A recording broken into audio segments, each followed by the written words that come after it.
My name's Daniel, and today we're turning this into a fully fledged Pico Held, a Raspberry Pi Pico powered gaming handheld. Hope you enjoy. So we start out with checking if the SD card slot fits.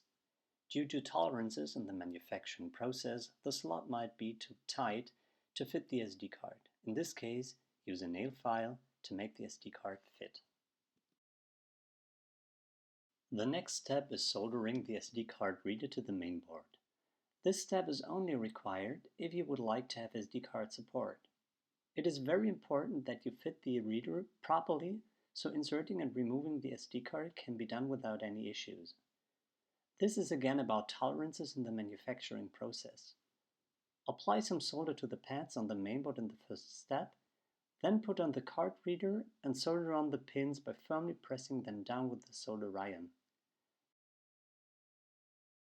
Finally, solder the lateral ground pads for good mechanical stability. Now the power switch needs to be fitted into the case.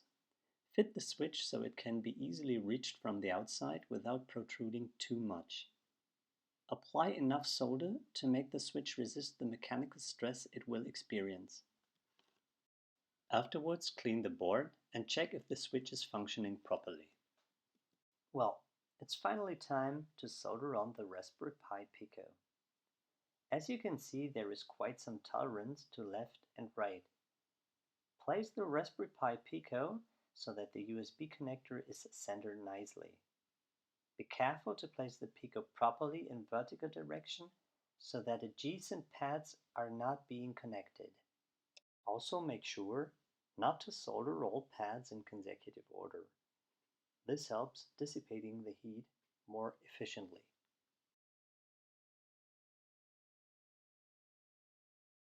Now it's time to mount the LCD. Carefully place the LCD while taking care not to damage the flex cable. Now comes the ugly part. Use some hot glue on the corners of the LCD. I know what you're thinking, but this way you may easily remove the screen in the future. Just need to give it a little heat. Now this is probably a good time to do a first test. Flash a demo program to the Raspberry Pi Pico and connect the battery or USB power supply. Then connect the LCD screen. When turning on the Pico Held, you should be able to see content on the screen. If everything's fine, you're now able to solder the soundboard to the main board. Get some underlay under the soundboard to support it. Please note that the side of the soundboard with only 4 solder holes faces away from the mainboard as seen in the picture. Solder the signal lines as well as the power lines. Make sure the solder makes a good contact to the underlying pads of the mainboard. In this step, we're going to attach the analog control stick.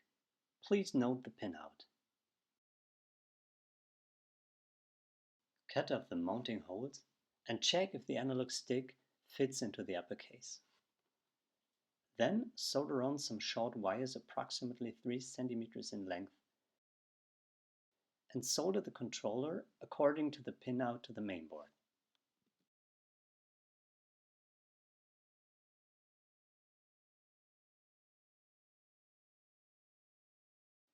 Now it's time to connect the speaker. A resistor of 10 ohms is required to reduce the maximum current to the speaker, as otherwise overheating of the speaker may occur.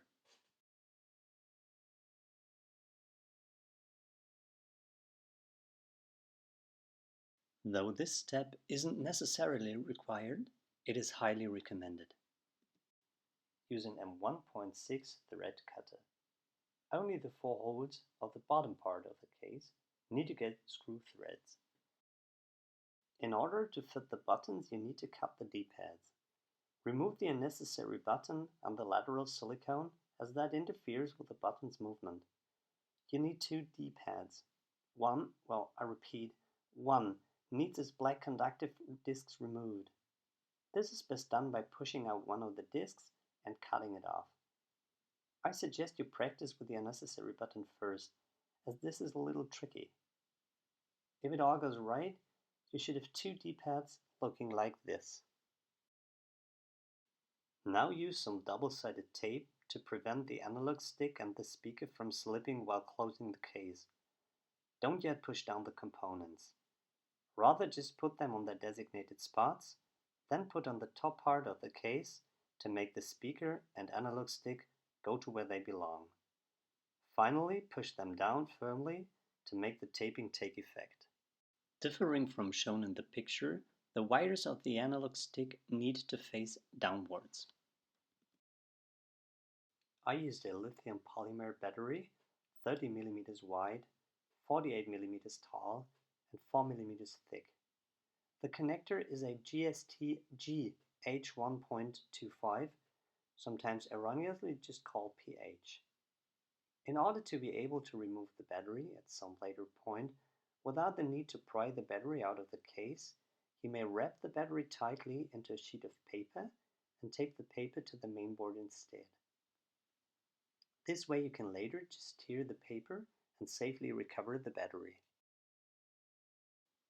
Now comes the final assembly. Obviously place the D-pad with the conductive discs first, then place the all-white D-pad on top. Last thing that goes on the stack are the buttons. Place the battery under the flex cable and carefully close the case. It should all fit nicely. Put in the screws and you're done. Congratulations on building your own Pico Held. I suggest you flash some of the demos to check if the hardware is running properly. Thanks for watching, I hope you enjoyed, and goodbye.